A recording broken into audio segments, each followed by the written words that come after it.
just to respond to your question, I know it's come up a couple different times. There's this concern about the bake sale scenario, and here's what I think happens. We have a combined school and town budget of something like 40 million, of which about 30 million, or $3 out of $4, comes from the local taxpayers, rough numbers. So that other $10 million is based on a bunch of assumptions, basically, that we're going to get for state aid, or we're going to get from traffic tickets, whatever. So the electors of the FTM, they vote an appropriation, how much money you're authorized to spend, and then that's based on assuming about $10 million from other places and then $30 million from the tax. So I'm not so sure, you may want to check with council on whether voting for the appropriation automatically implies that you're voting on the levy. I think that's the separate vote that comes at the end. And I think that the dilemma that you worry about, when it's the school budget, I'm pretty sure that whatever the FTM votes for the school budget, I think it has to be under 4.5%, but in that window you have to give it to them unless they agree not to take it. But when it's the town budget, I think that's your charter responsibility and duty that you automatically would reduce the spending. So if the FTM says, we want this much money to go to schools, you have to give it to them if it's under 4.5%, unless they change their mind and don't want it. If it's the town side, you don't have to spend the money at all, and that's how you resolve the dilemma, the bake sale dilemma. You just don't have to spend everything that you've been permitted to spend. So I don't know if that helps or not, but that's the way I see that maybe resolving the dilemma. Well, then I think your scenario, the way around it is to cut the spending after the appropriation at the financial town meeting. I find that to be when the voters at the financial town meeting say this is what we want to do. I find it hard as a member of this council, having been elected by them same people, to tell them I'm not going to abide by your wish. But that's exactly what would have happened if you didn't get your third and fourth quarter estimated revenue from the governor. So no, we would have had to reallocate some funds. We probably would have spent every bit of an appropriation, but there would have been less of it to go around. So we would have had some major dilemmas. But that's irrelevant to the question about this particular motion.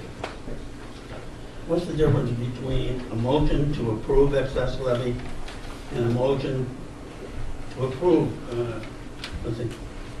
what's the difference between a motion to approve and I'm saying disapprove it, in other words, take it off, it's done, it's finished, it's not going to exist. Because the request is to approve the standby motion. If we vote it down, then it doesn't exist. It's not presented to the financial town meeting. What I would do is just say, we took no action. That's okay. You can make it a motion. No, but you have a second, so I won't. There's a motion and a second. Is there any further discussion on the motion to disallow the motion, the motion that's on the floor? Well, words to that effect. Yeah. we're saying that no matter which way we vote, we're sending a signal. If we vote to kill this, the signal we send is no, that the motion to increase the budget would be approved. If we approve it, then we're telling them, hey, this opportunity is there, take advantage of it. And I don't like either. I really don't see it. I really do not see this as influencing anyone in any way, shape, or form. I agree with Mr. Lambert in this case that it's probably, under the circumstances, it's not necessary.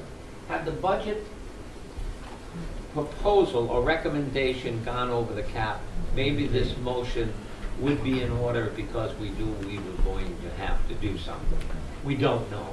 We could see a budget pass that's recommended and we're not going to exceed. So that's, I don't see this as being the question. Okay, that's very good. We will move this to question. All those in favor of this, what you call disapproving of this motion, raise your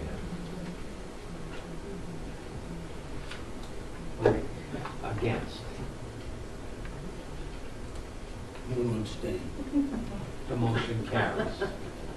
So we disapprove. We disapprove.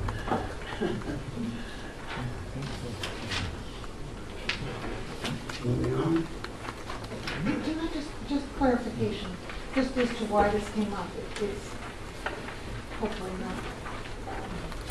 Did the reason for this motion come up because, just for informational purposes, at the financial town meeting, when we have the levy vote, and say the body approves an appropriation that would put us over the cap and presumably below whatever limit is set by the lost revenue, is it solicitor's suggestion that there be some kind of a specific motion that is made before the levy vote?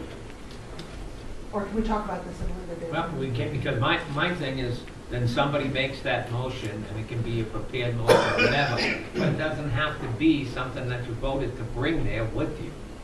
I think unfortunately, Andy is not here. He's been the one that's been deeply involved. And it may be that we will, Is it enough, I'm asking, is it enough for everyone to know that they're voting on a levy that's in excess of the 4.5?